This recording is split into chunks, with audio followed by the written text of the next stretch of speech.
Sí, por favor. Gracias.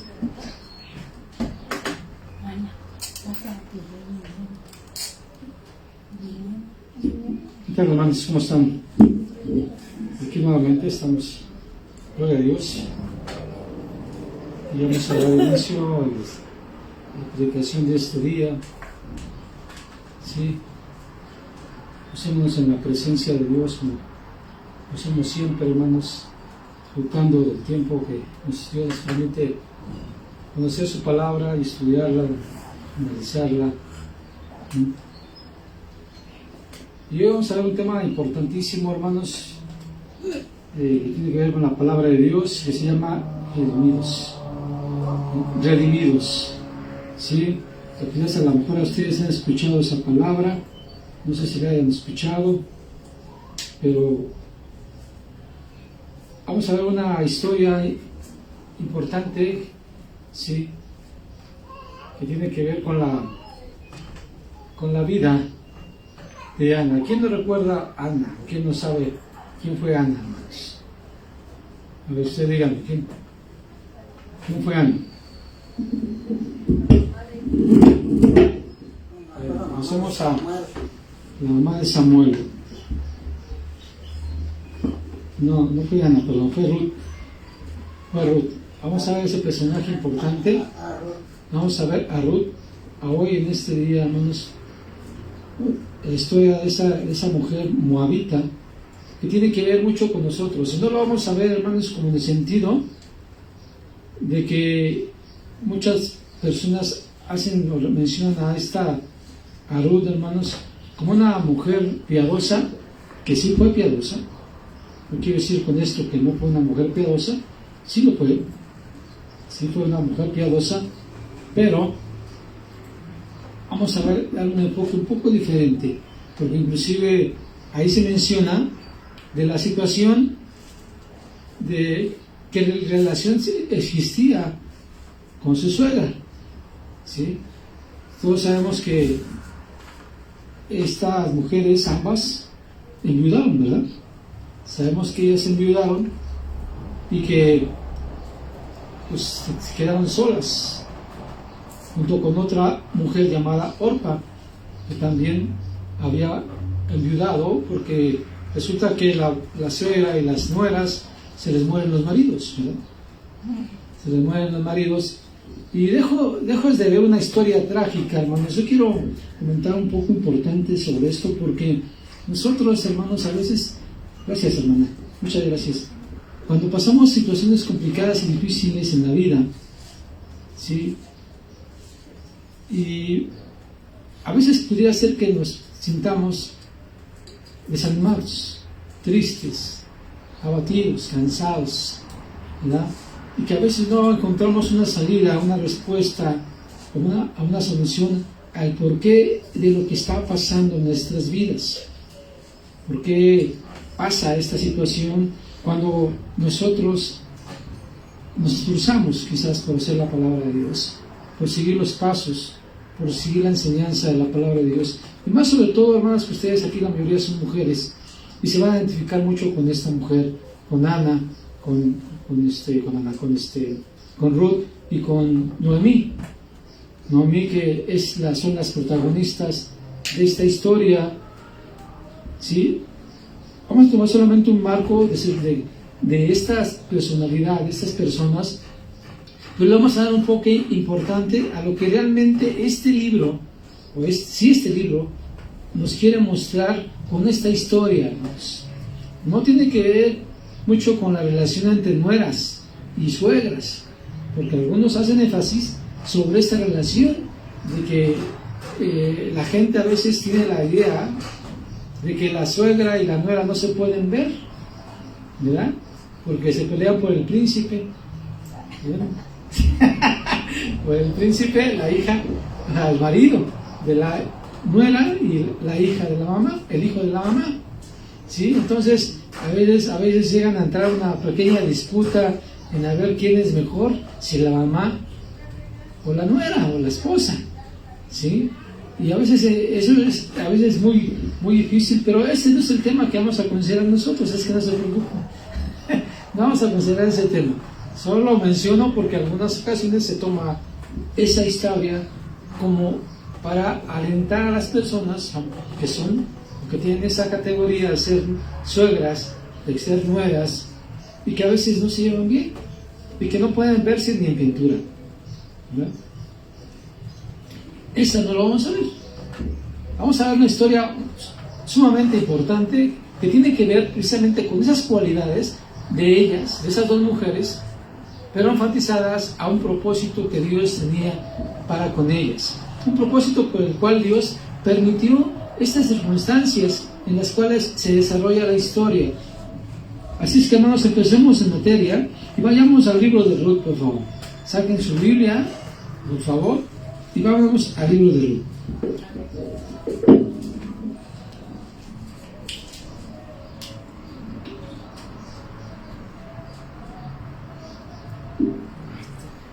Es que la agüita ya estaba caliente. Es que hasta el agua se calienta. Sí. Bien. ¿Estamos ahí en Ruth? Bien. A modo de preámbulo, hermanos, esta historia tiene una connotación sumamente importante. ¿Sí? ¿Por qué esta historia tiene una connotación sumamente importante? Bueno, sucede que en este tiempo, el libro de Ruth, hermanos, fue escrito en un tiempo difícil, un tiempo para el pueblo de Israel complicado, porque fue en los tiempos de los jueces. ¿Se acuerdan que estuvimos considerando en meses pasados el libro de los jueces? Bajo qué circunstancias y bajo qué situaciones complicadas y difíciles ellos se encontraban y que ellos mismos provocaron. ¿Sí? En esas circunstancias que ocurre por otro lado, porque esto ocurrió con los jueces en el tiempo de Israel, en Israel. Pero aquí, en otra parte de ahí, que era Moab, ¿sí? Es donde ocurre y se desarrolla esta historia de esta historia fascinante de estas mujeres. Bien, dice aquí en el primer versículo, dice: aconteció que los días que gobernaban los jueces, ahí está la introducción, ahí nos dice en qué tiempo fue, ¿ok? Dice que hubo hambre en la tierra, y un varón de Belén de Judá fue a morar en los campos de Moab, y él y su mujer y sus dos hijos, o sus dos hijos suyos, dos hijos suyos. Dice, y el nombre de aquel varón era Elimelech, y el de su mujer era Noemí, y el de los hombres, el nombre de sus hijos era Mahlón y Kelión, efreteos de Belén de Judá. Llegaron pues a los campos de Moab y se quedaron allí. Bueno, aquí nos marca entonces, hermanos, bajo qué circunstancias estaba viviendo esta familia y por qué fue que huyen o cambian de domicilio. Porque ellos estaban en Jerusalén, porque eran de la tribu, de la tribu de Judá. Ahí menciona que eran de la tribu de Judá, y eso es algo que debemos tener muy en cuenta, hermanos. Algo muy importante, y quiero que lo tomen en cuenta y que lo tengan presente, que eran de la tribu de Judá. ¿Ok? ¿Quién era de la tribu de Judá? Esta familia, los hombres que se mencionan aquí, que provenían de la tribu de Judá, pero que había hambre en aquel entonces. Aquí, bajo estas circunstancias, ¿por qué había hambre? ¿Por qué había hambre en aquel lugar? ¿Sí? Recordemos un poquito lo que la Biblia menciona con el tiempo de que tenía, que la razón por la cual principalmente porque existía hambre ahí. Sí, y una de las razones por las cuales existió hambre en Israel era por la desobediencia de Israel. ¿Sí? Esa era la principal causa por la cual había hambre en aquel entonces. Y por esa razón, hermanos, había hambre, porque había idolatría. en aquel entonces, ¿sí? Cuando, en el tiempo de Josué, hermanos, cuando están a punto de entrar a la tierra prometida, Josué les dice que van a tomar posesión de esa tierra. El mandato era que se destruyera a todas las tribus que existían, que estaban ocupando la tierra a la cual Dios les iba a dar, ¿sí? Sin embargo, ellos no cumplieron con esta tarea de destruir a todas las naciones que ocupaban aquel lugar, sino que dejaron algunos grupos, y entre estos grupos eran los habitantes de Moab, ¿sí? Y estos eran idólatras como todas las naciones. Recordemos un poquito, hermanos, que los moabitas descendían de Lot, sobrino de Abraham. Recordemos que cuando Lot sale de Sodoma y Gomorra porque los ángeles la destruyeron, su mujer se convirtió en estatua de sal y se quedó ahí y ya no pudo continuar el viaje. Lot y sus hijas huyen a las montañas. Ya sabemos lo que aconteció en la montaña, ¿verdad? Sus hijas emborrachan a su papá y cada una se mete con él, tienen relaciones sexuales y quedan embarazadas. Bueno, de una de ellas surgió la tribu de Moab. Entonces, podría decirse que venían siendo parientes, ¿verdad? Parientes de los israelitas. Ok, bien. Entonces, continuamos leyendo, hermanos, ¿sí? Dice aquí, en el versículo 3: y murió Elimelech, marido de Noemí, y quedó ella con sus 2 hijos, los cuales tomaron para sí mujeres moabitas. Ahí está. El nombre de una era Orfa y el nombre de la otra era Ruth. Y habitaron allí unos 10 años. Fíjese, ahí dice cuánto tiempo habitaron ahí. 10 años. 10 años. Y después de esos 10 años dice que murió también sus dos hijos, o sea, Malión y Kelión, dice ahí. Y quedaron así las mujeres desamparadas de sus 2 hijos y de sus maridos. O sea, las 3 mujeres quedaron viudas. Imagínense qué tremenda desgracia. En vista de todas las circunstancias que estaban, aparte de que no había alimentos, de que estaban pasando situación sufriendo y por eso tuvieron que emigrar a Moab, ¿sí? Para poder subsistir, para poder tener que comer. Y no conforme con eso, aparte de toda esa batallar de esta situación, mueren. No se explica por qué mueren, por qué razón mueren. Lo que sí nos menciona que el primero a morir es el papá, ¿sí? Y quedaron ahí viuda la señora Noemí, junto con sus hijos y sus nueras. Pero después de 10 años, dice ahí, que también mueren los hijos. Y se quedan viudas las 3. ¿Sí? Entonces, difícil circunstancia, ¿no creen ustedes? Difícil circunstancia en la cual estaban viviendo estas mujeres. Era difícil, hermanos, para una mujer en el tiempo de Israel. Y yo creo que hasta hoy todavía sigue siendo difícil que una mujer quede viuda, ¿no? ¿Ustedes cómo ven? Sí, sí. Es difícil. Porque yo ahora que fui al pueblo, dice la señora, ya no tengo ni quien me acarree leña. Yo voy al monte, me amarro mi manita, dice, porque no tengo fuerza para partir.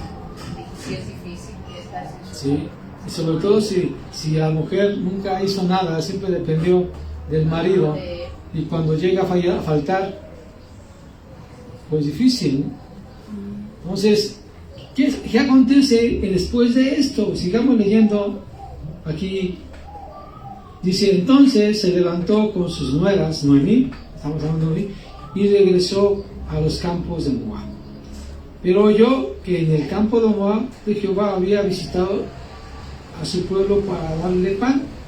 Y salió pues del lugar donde había estado, y con ella sus 2 nueras, y comenzaron a caminar para volver a la tierra de Judá. Entonces ella decidió regresar a Judá, a Jerusalén, porque escucharon que ya había pan, ya había comida allá en Judá. Pero entonces, veamos qué sigue aconteciendo. Dice, y Noé dijo a sus 2 nueras, andad, volveos cada una a la casa de su madre. Dice, aquí viene lo que dice aquí ella: Jehová haga con vosotras misericordia, como la habéis hecho con los muertos y conmigo. Y os conceda Jehová que halléis descanso, cada una en casa de su marido. Y luego las besó, y ellas alzaron su voz y lloraron. Y le dijeron: ciertamente nosotras iremos contigo a tu pueblo. Sí, originalmente las dos mujeres, las dos nuevas, querían ir con ellas, aunque estuvieron llorando, y dijeron: no, vamos contigo. Pero sigamos en la lectura, dice. Y Noemí respondió: volveos, hijas mías, ¿para qué habéis de ir conmigo? Dice: ¿tengo yo más hijos en el vientre que pudiera ser vuestros maridos? Volveos, hijas mías, e idos, porque yo ya soy vieja para tener marido. Y aunque dijese: esperanza tengo, dice, y de esta noche estuviese con marido, y aún diese a luz hijos, dice ahí, ¿había vosotras de esperarlos hasta que fuesen grandes? ¿Habíais de quedarlos sin casarse por amor a ellos? No, hijas mías, que mayor amargura tengo yo que vosotras, pues la mano de Jehová ha salido contra mí. Aquí ese comentario es importante, hermanos. Ella estaba y pensaba que todo esto era por causa de ¿quién? De Dios. Aunque sí era causa de Dios, hermanos. Sí era a propósito de Dios. Pero en medio de las calamidades, en medio de todas las dificultades, en medio de todas estas circunstancias, hermanos, Dios tiene un plan. Tiene un propósito maravilloso que lo vamos a ver a continuación. Sigamos leyendo, hermanos. Nos quedamos en él, ¿sí? En 14, ¿verdad? Seguiremos leyendo en el 15 entonces. Y Noemí dijo: he aquí, tu cuñada se ha vuelto a su pueblo. No, pero en el 14 vamos a leerlo. Y ellas alzaron otra vez su voz y lloraron. Y Orfa besó a su suegra, mas Ruth se quedó con ella.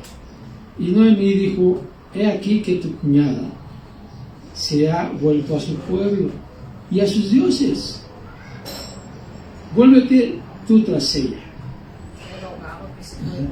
Se dio que se fuera. Esta mujer aquí, cosas, si ustedes se están dando cuenta en la lectura, hermanos, es importante, como les comentaba hace rato, que tenemos que ver lo que está diciendo ahí para que entendamos bien las cosas.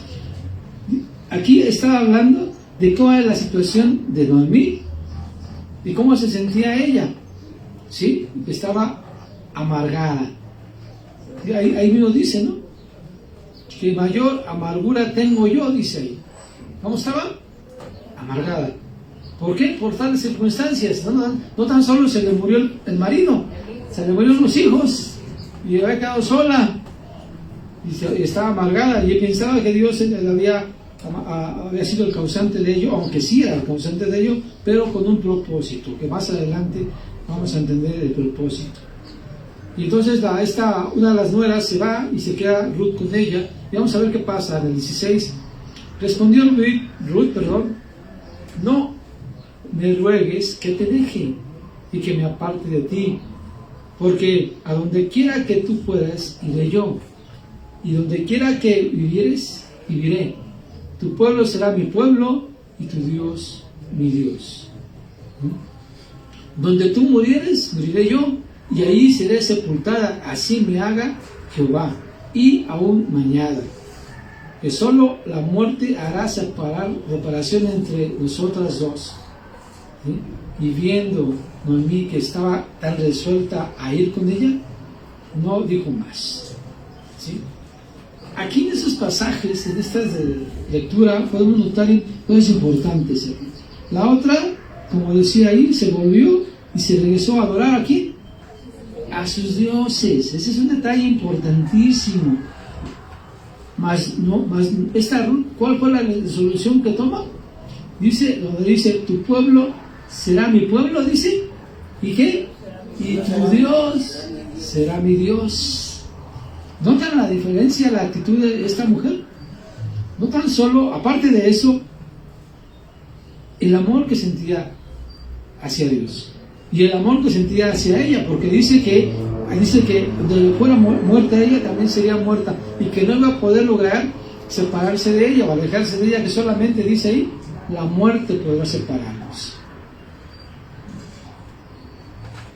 ¿Sí? Esta actitud de esta mujer, Ruth, hermanos, tiene mucho que ver, y por esa razón Dios obró de esta forma como está obrando en este relato. Continuemos más adelante. No vamos a leer toda la historia. Bueno, vamos a leer solamente parte de la historia, pero no vamos a leer toda. Entonces sucede que ya vimos que van de regreso a Judea, ¿verdad?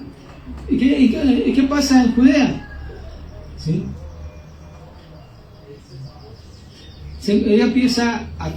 Regresan precisamente en el tiempo de la cosecha.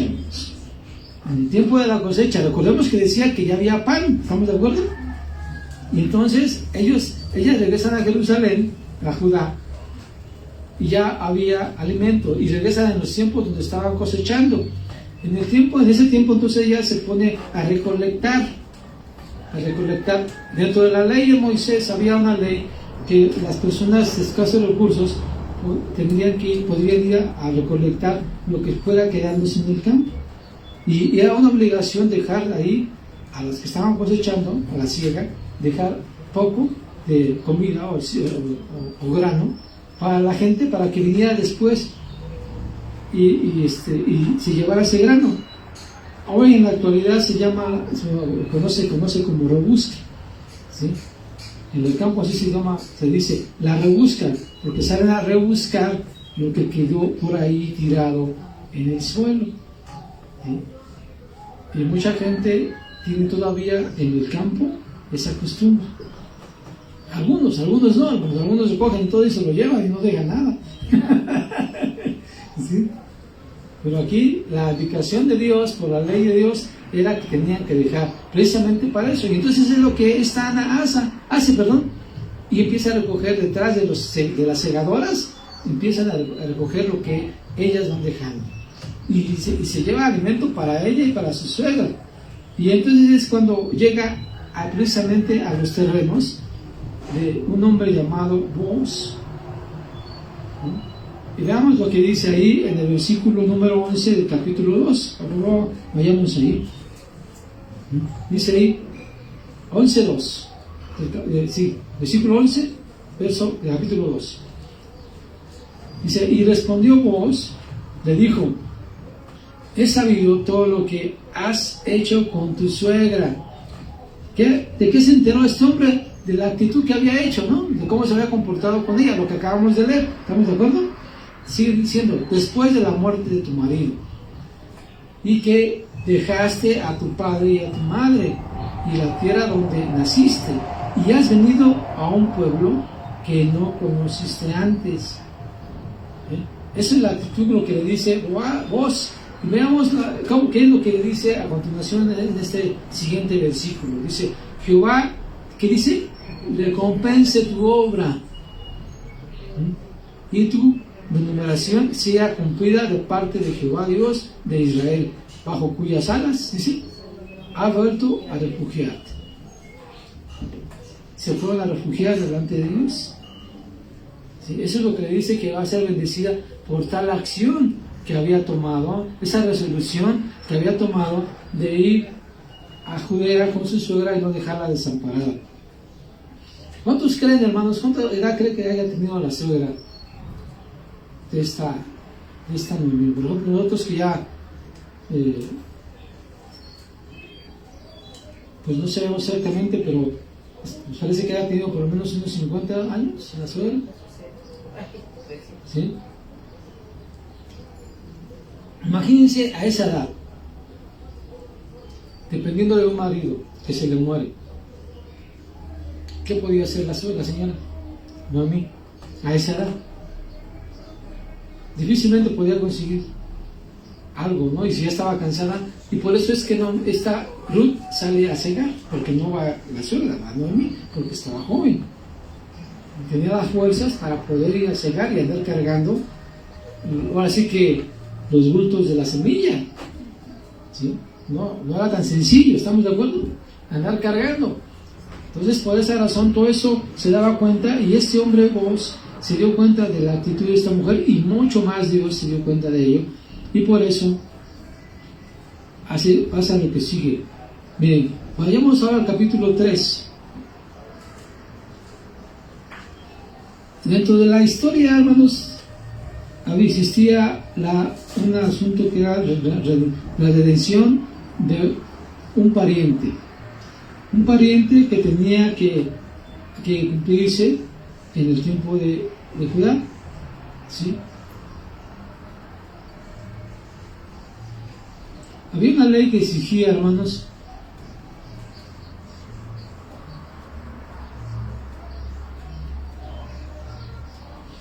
que le había dado a Dios, que tenía que la familia más cercana, así.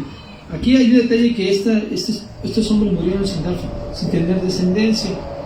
Dentro de la ley decía que un pariente cercano de la persona, del hombre fallecido, tenía que tomar a su mujer y acostarse con ella para darle familia. Y esta familia iba a ser, o este hijo iba a ser, para el fallecido, el que murió, para que no se perdiera su nombre, ¿sí? Esta era la idea por el cual tenía, y bajo esta costumbre, como lo llamaban ahí, ellos tenían que hacerlo. Y esto es lo que Ruth hace. Y cuando están en la siega, hermanos, Noemí le dice que vaya al campo en la noche y que se acueste a los pies de este hombre, ahora sí, para decirle que me quiero que me... Como decía, ella fue la que hizo la propuesta de que la tomara ella. No fue el hombre el que tomó la iniciativa, sino que fue ella. Ustedes notan, leen el capítulo 3, vuelvo a repetirles, no vamos a leer. Si ustedes tienen tiempo de analizarlo un poquito más detenidamente, se van a dar cuenta de lo que acontece y por qué ella se va a quedar a los pies de este hombre, que también era una costumbre para... Su suegra le aconseja, ¿no? Su suegra le aconseja, ¿para qué? Para que no se quedara sola y pudieras tener marido. Y entonces veamos lo que acontece ahí precisamente en ese momento. Vayamos a ir, entonces estamos viendo el 3, ahora leamos el versículo 12. Ahí del 3. Y ahora, aunque es cierto que yo soy pariente cercano, es lo que está diciendo vos, y con todo eso hay parientes más cercanos que yo, había otro pariente más cercano que él. Y se pasa aquí la noche, le dice, y cuando sea de día, si él te redimiere, bien, redímete, mas si él no te quiera redimir, yo te redimiré. Vive Jehová, descansa, pues hasta la mañana, ¿sí?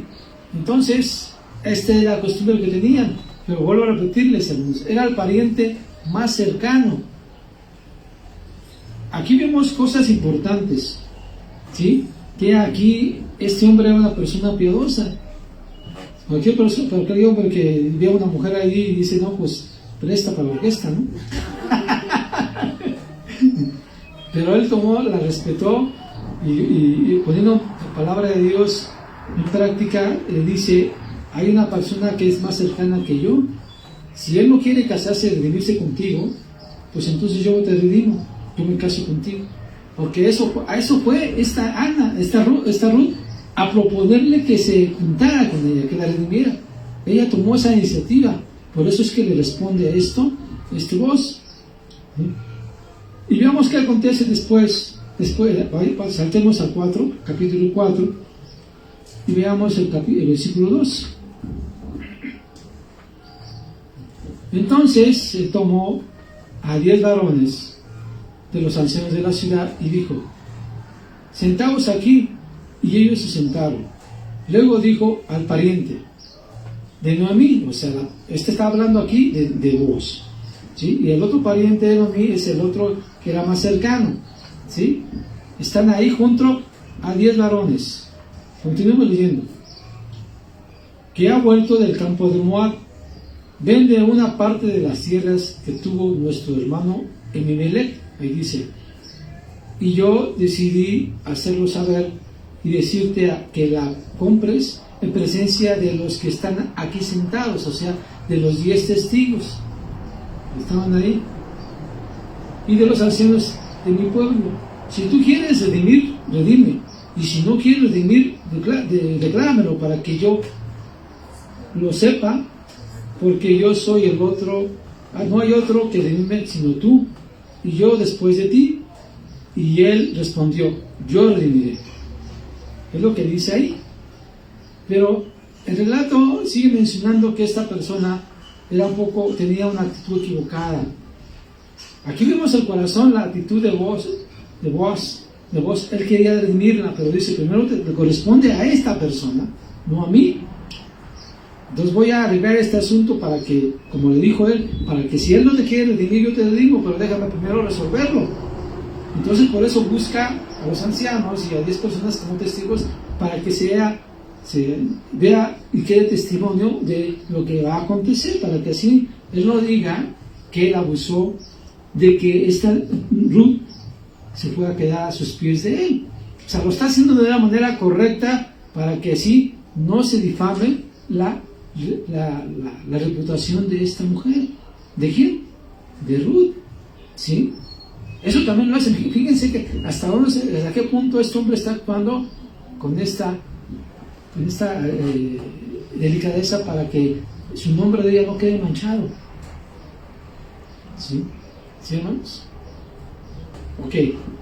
Entonces, este hombre no quiere casarse con ella porque tiene que comprar el terreno, va a tener que gastar dinero y él no estuvo dispuesto a gastar dinero. ¿No? Miren lo que pasa en el versículo 9 del capítulo 4.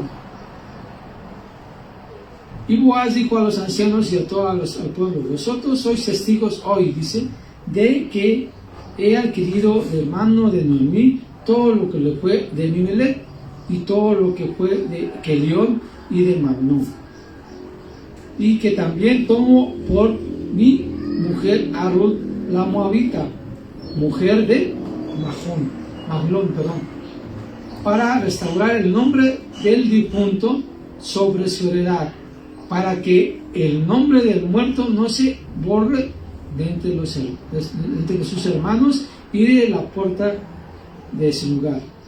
Vosotros sois testigos hoy. ¿Sí? Entonces, esa es la situación. ¿Se dan cuenta cómo él manejó esta situación de tal manera que todo ocurría con testigos y todo, hermanos? Es como cuando se va uno a casar, no le piden testigos cuando se casa uno.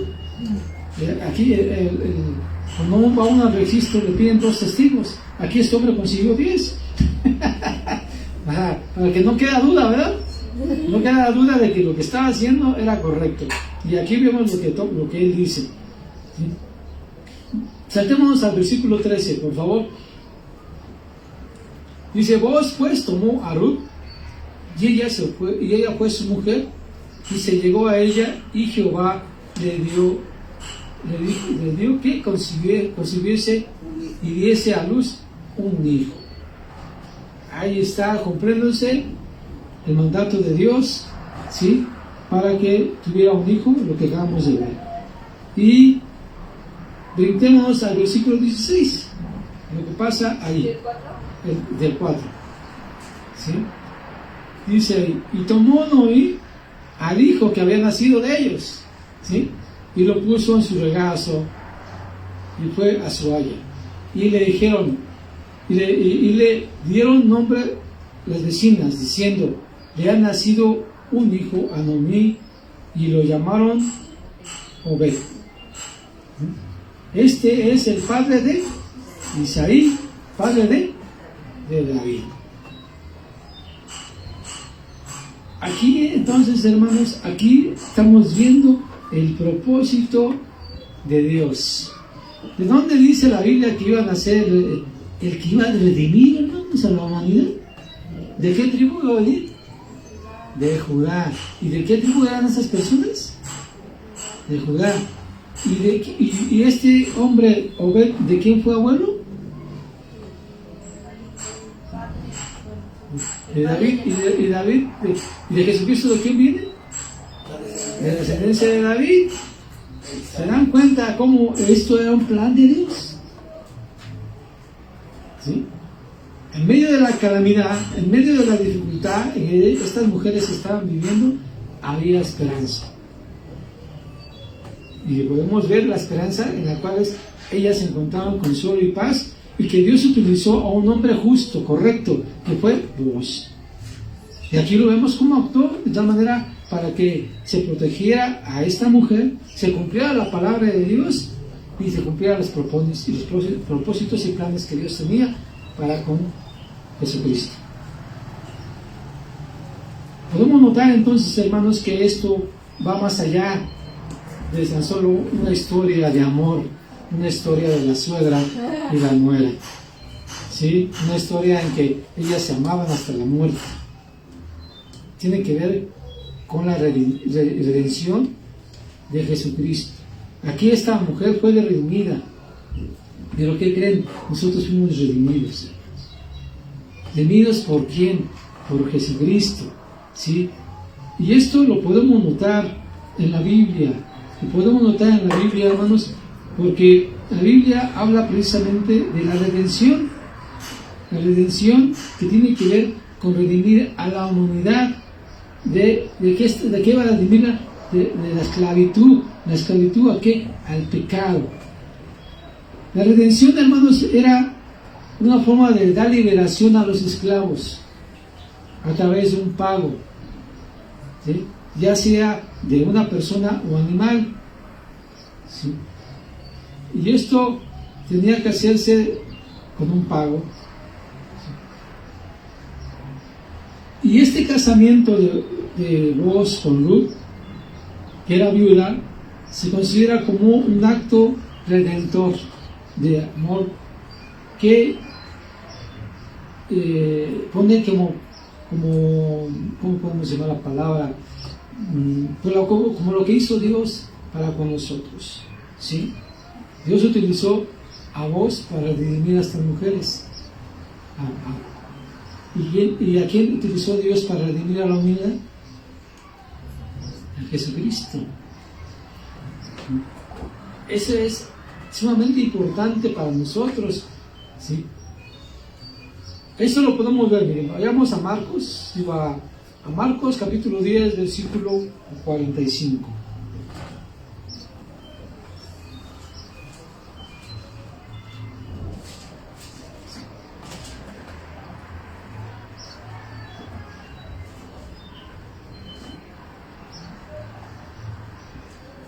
Bueno, lo digo para ustedes porque se nos va el tiempo. Dice aquí,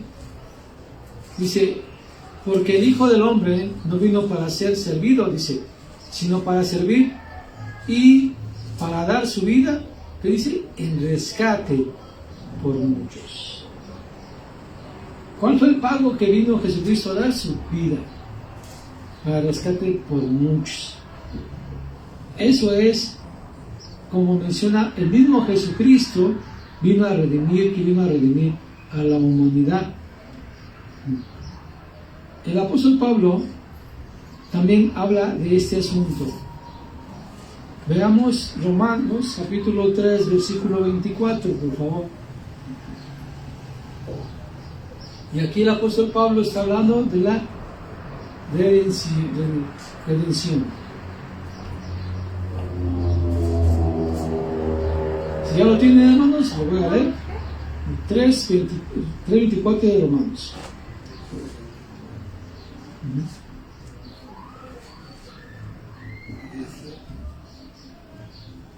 Dice ahí 24, dice, siendo justificados, dice ahí, gratuitamente por su gracia, mediante la redención que es en Cristo Jesús, a quien Dios puso como propiciación por medio de la fe en su sangre, para manifestar su justicia a causa de haber pasado por alto en su paciencia los pecados pasados. Ahí está el acto de la redención de nuestro Señor Jesucristo, y que el apóstol Pablo lo menciona aquí en Romanos. ¿Sí? Veamos ahora Efesios, hermanos. Efesios capítulo 1, verso 7, por favor.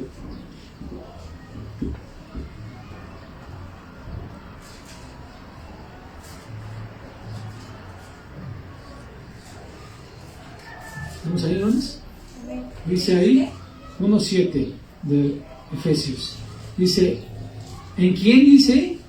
Tenemos redención. Está hablando de la redención por su sangre, el perdón de pecados, según la riqueza de su gracia. ¿Ok, hermanos? Entonces, a través de la sangre de nuestro Señor Jesucristo, los cristianos somos redimidos de la maldición de la ley. Somos redimidos en esto. Y esto lo menciona en Gálatas 3:13. Y que si fuimos liberados, hermanos, no lo vamos a leer, solamente apúntenlo por el tiempo, ¿sí? Y que fuimos liberados de la esclavitud de la ley y el poder del pecado. Y ese sí lo vamos a leer. Veamos Gálatas 4:5.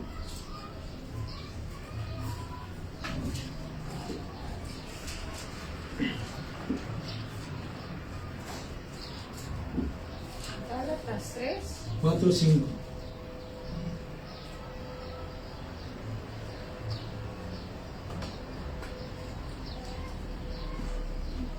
¿Vamos ahí? Dice ahí, para que redimiese a los que están bajo la ley, a fin de que recibamos, dice ahí, la adopción de hijos. Y por cuanto sois hijos, Dios envió a vuestros corazones el espíritu de su Hijo, el cual clama, Abba Padre. Así que ya no eres esclavo, sino hijo. Y si hijo, también heredero de Dios, por medio de Cristo Jesús. ¿Se dan cuenta de esta maravillosa bendición? Habíamos sido esclavos. Cristo nos vino a redimir. Estábamos muertos en nuestros delitos y pecados, pero por Jesucristo hemos sido justificados y nos hemos libertado, hermanos. ¿Sí? Entonces, aquí vemos la grandeza de Dios y Jesucristo asegura la redención, ¿sí? Para todos, no tan solo para nosotros, sino también para aquellos gentes que estaban bajo el pecado. Bajo el pecado, miren, leamos Hebreos 9:15. Sé que son un poco de textos, hermanos, pero es importante para que notemos cómo es que esta redención se dio por medio de Jesucristo y podamos entender mejor el asunto.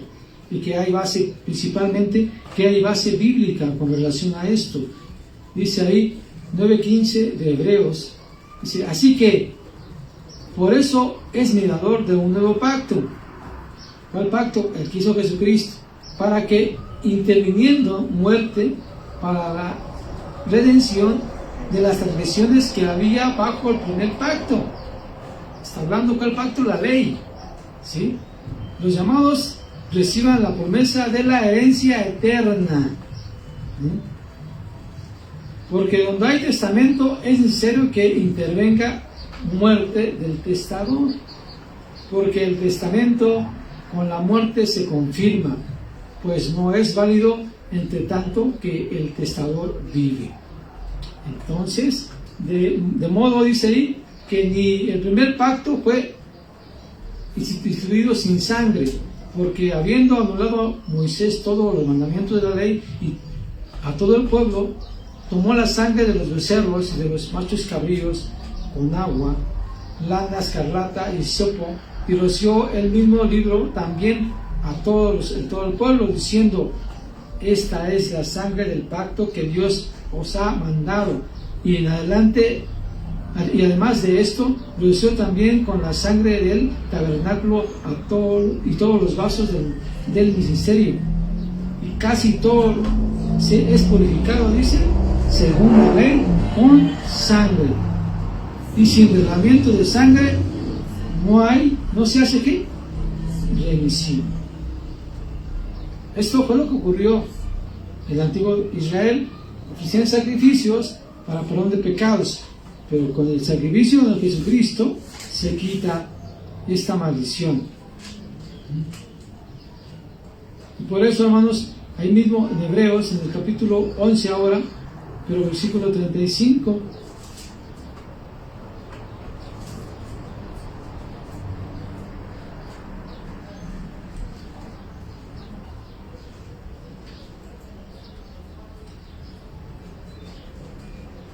dice: y las mujeres recibieron a sus muertos mediante la redención, mas otras fueron atormentadas, no aceptaron el rescate a fin de obtener una mejor resurrección.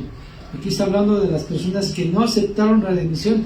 Hay gente que no va a aceptarla, y entonces, ¿cuál va a ser la consecuencia? Que serán atormentados. Y nosotros sabemos a dónde van a ser atormentados. ¿Ok, hermanos? Entonces, esto es lo que podemos notar y aprender de este libro de Ruth, que principalmente abarca con la remisión que se hacía con los esclavos y con ese tipo de situaciones que ocurría con las viudas que quedaban desamparadas y sin hijos, y era que alguien tenía que redimirlas para que bajo esta redimición no se perdiera el nombre de ellos y obtuvieran la protección de este familiar del hombre muerto. En este caso, Jesucristo, por su muerte, nosotros fuimos redimidos, y ahora llegamos a ser hijos, como dice el apóstol Pablo, ¿sí? Ahí llegamos a ser hijos, ya no somos esclavos, sino llegamos a ser hijos por el sacrificio de Jesucristo. Esto es la verdadera bendición, hermanos, de poder compartir con nosotros esta palabra, y que nosotros lo debemos conocer a todas las personas que están apartadas de Dios. Y que por más difícil circunstancia, hermanos, que se esté viviendo, así como estas mujeres experimentaban una situación muy difícil en sus vidas, así tan difícil y de grave que sea, hay esperanza. ¿Sí? No todo está acabado. Si nosotros no entendamos el propósito, porque en ese caso Ana entendía por qué estaba aconteciéndole eso, por qué le pasó eso. No lo entendió y decía que estaba amargada, ¿no? Hasta cierto punto nosotros podemos caer en esa situación, pero ojo, ella no sabía el plan de Dios. Nosotros sí sabemos el plan de Dios. Nosotros no podemos caer en ese estado de desánimo hasta el punto de amargarnos, porque nosotros tenemos esperanza. En el caso de ellos, todavía no sabían el plan de Dios, que hoy nosotros sí sabemos. ¿Sí? Y todo es gracias a que tenemos la Biblia completa. En aquel entonces ellos no tenían la Biblia completa, solamente tenían el Pentateuco. El libro de Jueces solamente tenían los 5 libros de la ley. ¿Sí me explico? Y por eso bajo esa ley se estaban dejando guiar. Gente piadosa como ellos. Aunque vemos por otro lado la historia de Jueces cómo se desarrolló, pero dentro de todo ese marco de circunstancias difíciles, y en medio de esas circunstancias hubo gente que Dios utilizó con un propósito, y bajo circunstancias difíciles para ellas, Dios las bendijo. Entonces nosotros podemos encontrar fortaleza y bendición aún en circunstancias difíciles, sin importar lo que estemos pasando, sin importar cuál sea nuestro problema. No perdamos la fe, no olvidemos la esperanza que tenemos, la confianza que hay en nuestro Señor Jesucristo, de que si Él dio su vida por nosotros, dice el apóstol Pablo, ¿qué cosa nos negará? Dice, si Dios no nos negó a su propio Hijo, ¿qué nos va a negar? Entonces, tengamos ánimo, tenemos fortaleza, hermanos, porque hemos llegado a ser hijos de Dios. Amén, hermanos. Bien, pues vamos a orar. Bendito Dios Padre Santo, te damos gracias, Padre, por tu palabra, porque tú eres bueno, Padre. Tú nos bendices y nos permites, Padre, disfrutar de esta bendición de poder conocer tu palabra, Señor, tus planes maravillosos que tuviste desde tiempos pasados. Padre, tú tenías un propósito y un plan para la salvación de toda la humanidad, Padre. Y que estos ejemplos de esas personas en el pasado a nosotros nos muestran mucho de que nosotros tenemos que confiar en ti, depender de ti a pesar de cualquier sea la circunstancia complicada y difícil que estemos pasando, experimentando, Señor. Que nuestra fe no decaiga, Padre. Que nuestra confianza en ti no desaparezca, Padre. Que nos fortalezcamos nuestra fe en relatos como estos, Padre, y ver tu grandeza, ver tu misericordia, ver tu majestad, ver que tienes un propósito para todos, Señor. Como dice tu palabra, que a los que te amamos, como dijo el apóstol Pablo, que a los que te aman, todo es para bien, Señor. Y vemos entonces en situaciones como estas, Padre, que fue para bien el que estas personas, aunque perdieron familias, perdieron a sus seres queridos, fue con un propósito y una bendición de tu parte, Padre. Te damos a ti toda la gloria, toda la alabanza, Señor. En nombre de Jesús. Amén. Amén. Amén, hermanos. Bueno, pues entonces pasamos a recoger las ofrendas, por favor. Como la viuda que dio lo que tenía.